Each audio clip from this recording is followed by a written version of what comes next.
I know it is very difficult to pay your attention after having lunch, especially in such a beautiful venue, but we are talking about youth, and the discussion is about the Gen Z.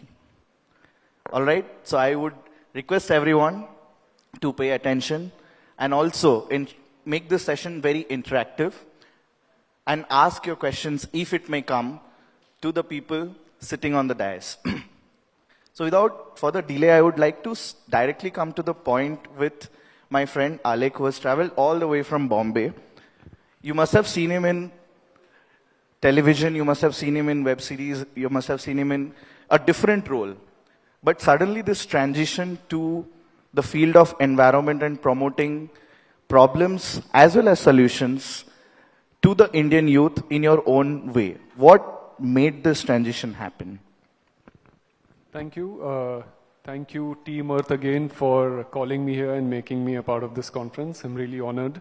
This is my first time in Bhubaneswar, and it seems it is a really pretty and green city. I hope to come once again. Yes, so the thing is, my story starts with connection, concern, and action. So I've always been connected with nature. As a child, I had a deep connection, and I remember once I was on tour with my school group in Manali, and the tour coordinator asked, if somebody is cutting a tree, who will go and hug that tree? And I was one of the few kids who raised my hand. So I don't know, I think everyone has this connection. It was just that within me it was very strong, and I always felt very strongly about environmental issues. So when, even when trees were being pruned around my house in Ahmedabad where I brought up, I would get very angry. I would, it would just raise some latent anger in me. So this was always there, and my journey as an actor was completely different, and I realized after a decade of being in the industry that, I was doing that just for myself. As an actor, you tend to think about yourself, my role, what am I doing, my future. And I realized I was not giving back anything to the society, especially what was in need at that time. And my guru says when you start doing things that are needed, they start flowing for you. And at that time I realized that what was needed was someone to talk about environmental issues, because that was a need of the hour. And I was always connected with environmental issues. I used to I've been reading about climate change back in 2001, when it used to be on page 10 of newspaper, and it used to be as conspiracy theory. Talking about connection, my question would be to Preeti now. You work in the field of partnerships and collaborations. You mentioned me when we were chatting downstairs that you have done a lot of work around this field in Odisha. My question to you would be regarding, when we talk about connection and collaboration and youth and place them in the same aligned horizontal, let's say, how prepared are we for the upcoming youth generation in terms of formal education, climate education? How prepared are we as a society? Well, it's interesting that when we talk about collaboration, partnerships, and engagement, we believe that the youth of the country is well prepared, because we see series of isolated actions happening across the country. And that is an indicator of saying that, the youth is prepared, empowered. But I'll just draw your attention to the IPCC report. If you look into some of the stories there, none of the kind of efforts that youth, children, women do makes it to the report. None of it reflects in the policies. So what are these isolated cases for? That means there is a disjoint when we are thinking about that. That is where collaboration is essential. That is where we need to really work in tandem with governments, with the corporates, with the communities at large, to bring together some of these insights into practice. So do you think that all of the system that is currently existing is redundant in this field? Because I'd like to draw attention of the entire crowd here. The reason we have called this session as Gen Z is because anyone, and I don't need to give any empirical data to back it, I think all of us will agree, anyone taking birth in this generation is already taking birth in a climate emergency. And research suggests that that problem starts even before the birth has happened. For people of our age, we were little lucky, but the upcoming generation, I think, is suffering from climate change from the stage when they're not even born. So do you think there is enough material that exists for the Gen Z to know, read, and understand about the situation that we are in?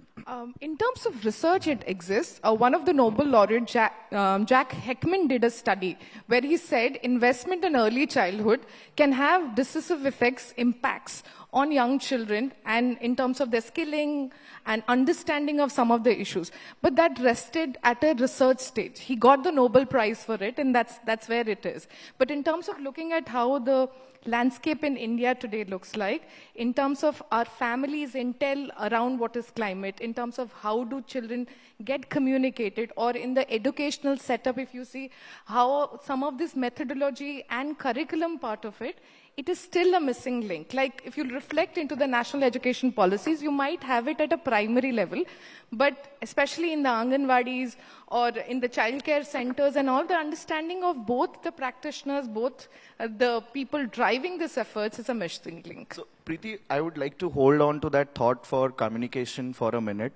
Just a raise of hands, how many of you have heard of the word, let's say, conference of parties? Just a raise of hands. How many of you have heard about the term global warming, ozone layer, cyclone? These are the easy ones. Let's get a little bit... Can I add to that? Yes, please. How many know the difference between climate change and global warming? Aalekh is going to test you, so be careful when you raise your hands. Huh? How many of you know the difference between Conference of Parties by UNFCCC or the UNFCCC? That was the last nail in the coffin. I wanted to make it hard, just to make it a point that how much climate communication is important and how much there is a dearth in the communication in this field. So if we talk about climate communication as a whole, Aalekh, what is your standpoint in it? And what are the steps that you are taking, being an environment influencer, having done the transition from the industry to become an full-time environment influencer? What are the things that you are doing? So my thinking is that climate communication needs to become a part of dinner table conversations. Unless and until that happens, it's going to be very difficult to talk about. Because right now people feel that climate is somebody else's responsibility. I mean, these were my mom's exact words till a few years ago. Now she has realized that something is wrong. That, "Arey, ye to hum bahut time se sunte aa rahe hain, to kuch nahi hoga." So, I realized that no one was listening to me in my house when I was talking about that there are some real problems with the climate, and that's why I started making content, assuming that there are people out there who would want to listen to me.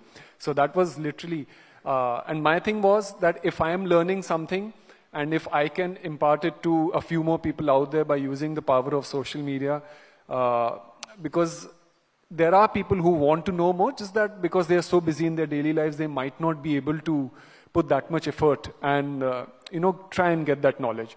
So if I am able to be that medium and sort of, do that for them, my job is done over there. So I thought I'll just try and do my bit, and it turned out that people really wanted it. And it's going good. Yeah. And by the way, my video on difference between climate change and global warming is coming out today evening. Thank you so much, Aalekh. I would just, Preeti, I would just try to take it from consumption of content over social media. I think everyone sitting in this room, they have access to the social media to consume content about climate change. I think we come with a certain privilege that we are having the access to social media, having the access to events like this where we can understand about this grave issue. But when it comes to a formal consumption of this content, if we take Odisha into the context, where are we? What can be done? What is the scope? Interesting to look at that. You think that our access to some of the social media visuals, and Aalekh will kind of vet it, the virality of videos on climate may not be quite more than what you see for the memes. what you see for the political news, what you see for the get ready with me kind of fashion videos. And that is an indicator to say that the climate reels or video focus on climate is not really palpable to the youth today. So if it would have been, the scenario would have been different.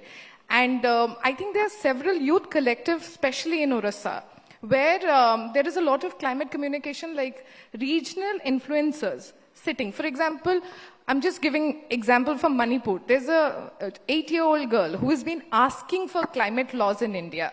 There is a girl, Pooja Sharma, who works on droughts in Rajasthan. So you see series of these plotted influences. But again, going back to the virality, views and understanding, engagement over these videos is quite limited. I would add to that, it's also about understanding the platform. So, if you're using, let's say, a YouTuber or social media, understanding the platform is a skill in itself. And a lot of these students and young people miss out over there. So they might have the technical know-how, they might be doing good work, but because they are not able to put it across in the right way and they understand how to game the system, that is where the real trick lies. I think in the spirit of making it engaging, just by the show of hands, to learn about environment or something that is happening related to climate change. If I have to ask, how many of you consume the knowledge from Instagram? Just by a show of hands, how many of you consume content related to climate change from Instagram? Just 2? How many of you read about it in your daily education? That's your job, sir. You have to read. I'm asking the students and the youth who's present, how many of you read it in your daily education? So I think, Preeti, that question is directed to you. How can we increase the show of hands when it comes to the field of work that you are in? See, any issue, when we actually get into a social media, it's that dopamine hit, right? We want something which is beyond the reality. We want something interesting, nice. And that's where, when we're trying to use Instagram or a Facebook or a Twitter as a platform, it doesn't kind of get the attention of a lot of youth. So primarily, when we think about policy making, we do not see them. We do see them for awareness building, but in terms of agency building, in terms of taking a leap ahead, it's a difficult journey altogether. But I think this also goes back to the power in the room. Like, youth have a potential energy. Let's say that energy can topple a government, like what happened in our neighboring countries, and the same energy can make you innovative, creative enough to look at some of the social challenges. And I think what is very smart in the sense that some of the youth have also been investors, innovators. We would have a lot of incremental understanding on startups, people who are very invested working on circularity as a concept, people working on air quality, people. So that is an indicator. People who want to solve, they're already there and making the solve. People who are not there, probably they have a different set of interest area. So my next question would be to Aalekh. Shifting a bit from climate communication and you being an environment influencer, we have the largest youth population in the country. What kind of incentive is there for the youth, the Gen Z, to choose a career in any form in the environment sector? And let's not go for the startups field or because we have a dedicated session for that, but from your field of work, if you could just... That's an interesting question, because just 2 weeks ago I was at a conference in Delhi. It was called International Conference on Sustainability Education, where they were only talking about green jobs. And I think according to one report, in the next 3 years, some 80 lakh to 1 crore green jobs will be created in India. So, I mean, this is the way to go. And so I will give my example. Coming back to my example, so what I realized when I wanted to do something for the environment, so I did a SWOT analysis of myself, and I realized I was good at being in front of the camera, I was good at scripting, and so I decided this is the way I should try and create an impact, because these are the skills that I have. everyone might not have these skills. Somebody might be good at coding, somebody might be good at something else, somebody might be good at designing. It's up to the people and the students to realize how they can use that skill for the benefit of the environment. And when you do that, you'll be doing a green job. Green job doesn't necessarily mean working directly, by planting trees or working with NGOs or working on ground or having to do something with the environment. If you're in a associated field but are doing something that is benefiting the environment, that is the green job. And later only I realized that what I am doing now is a green job because I am educating people about environmental issues. No, absolutely. Preeti, on the same topic, coming back to you, we have talked enough about sustainable education not being still formalized in the new education policy. We have talked about climate communication. But again, the opportunity space from your perspective. Well, I think what we don't have or is a missing link is an understanding. Therefore, there's a need for a white paper. Something that can help us position, understand the data, the dynamics, and the insights coming from the space, which is, let's face it, working with the government, one of the things that I've largely realized, people in government are really not bad people. It's just that they have a plethora of work to do. And for them to actually go back, research on a subject, for that we have academic institution, we have researchers who do those kind of work. So I think it's about blending together of a diverse set of partners to be able to contribute to the process. So I would nudge the organizers to actually come together with a white paper, because this is a really great platform and it has been happening quite annually. So maybe it also shows us a direction, what is the need of the hour and where we are progressing. Aalekh, just to again add to that, I think what Preeti mentioned is a very top-down approach of formalizing the sector and creating a white paper and then putting it for petition against the government to make a policy level change. But the youth cannot wait. Let's be very frank. We are in the middle of climate emergency. The youth cannot wait. What would be a bottom-up approach at a community level to enable this thing happen? The youth needs to understand that it's not about saving the world. The world has seen 5 mass extinctions and the world has recovered. The last one was when the dinosaurs perished and then the mammals came out and then humans have been ruling since then. If something happens to the world will bounce back. So it's not about saving the planet, saving the world, it's about saving humans. I mean, when we put it in that frame, you have to understand that it's our future we are talking about.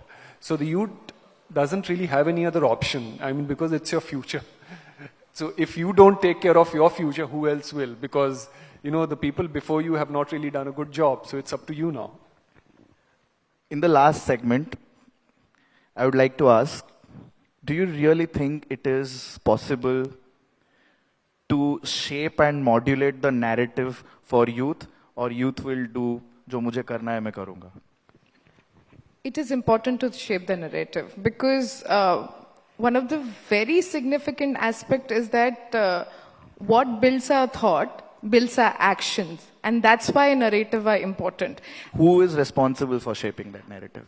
I think we say youth, by the youth, for the youth and everything, but somebody from the older generations, like we were talking, a lot of people get offended when you call them the older generation. Let's say the custodian of wisdom in the room, and maybe that's where the baton has to pass on to the next. So with a lot of wisdom, like what we did in Odisha, right? We turned out to be the best in so many ways. The reason was that we learned from our mistakes. And that climate wisdom, that we can transfer it back to the younger generation, maybe through the methodology of education, through social awareness, giving them the space. Some of the youth are already very dominant forces in terms of influencing how to kind of crack some of the problems. So we are already there, and I am hoping that we make it. We'll not face a mass extinction. I'm on the other side, literally, for you. But yeah, in terms of shaping narrative, how important it is, because youth is youth. Shaping narrative is important. It is the way to go, and it can be done. If brands can shape narratives according to how they want, and they can frame their brands in a particular way, I mean, this can definitely happen. It just needs a lot of effort. It needs concise and targeted effort, and ideally from governing bodies to put some effort into it. And believe me, I'm a content creator. It can be done. I've seen it. All right. We have 2 minutes. I know we have some influencers who have come. We have an environment influencer with us. We have someone who has worked extensively in the climate education field. Anyone, quick 2 questions if we could take from the youth's end. Yes, please.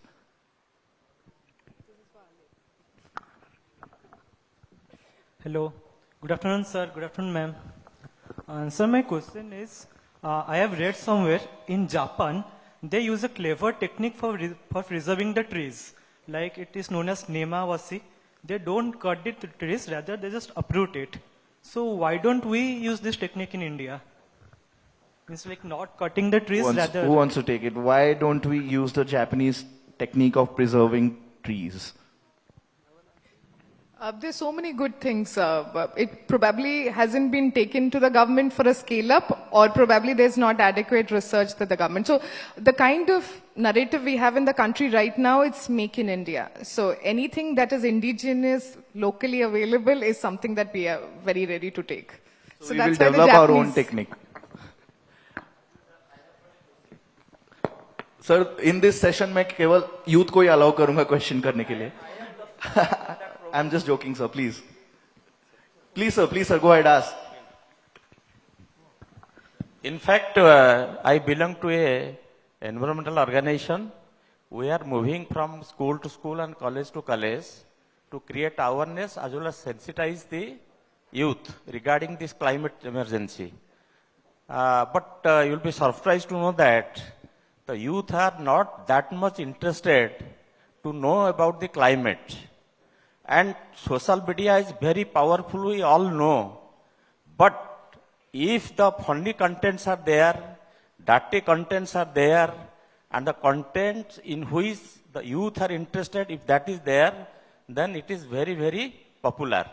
But so far climate is concerned, so far environment is concerned, we are telling from our own experience, they do not know, and they are not interested to know. I think that is what we discussed. I am telling you, just ask. Yeah.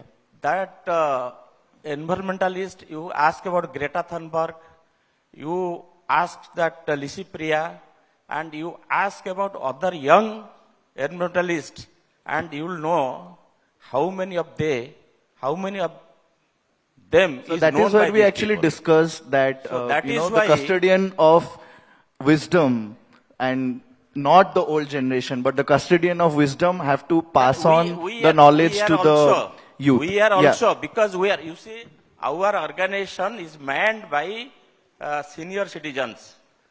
And when we can lead a very good life with the resources we are having, but why we are moving from school to school, college to college, village to village, university to university, to sensitize the youth? What is the reason? Because we also feel it is our responsibility to sensitize the people to whom this earth belongs. I think that is a good thought to end this panel discussion on, that the custodian.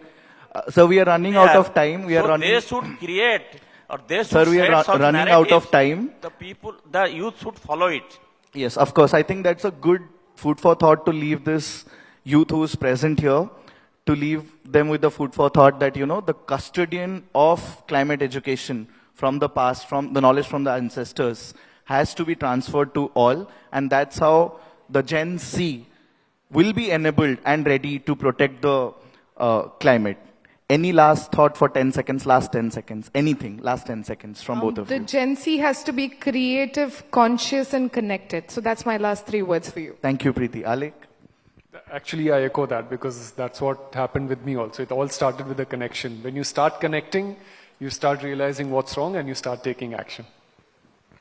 Thank you so much. Thank you to my panelists for such an engaging discussion. Over to the MC. Thank you.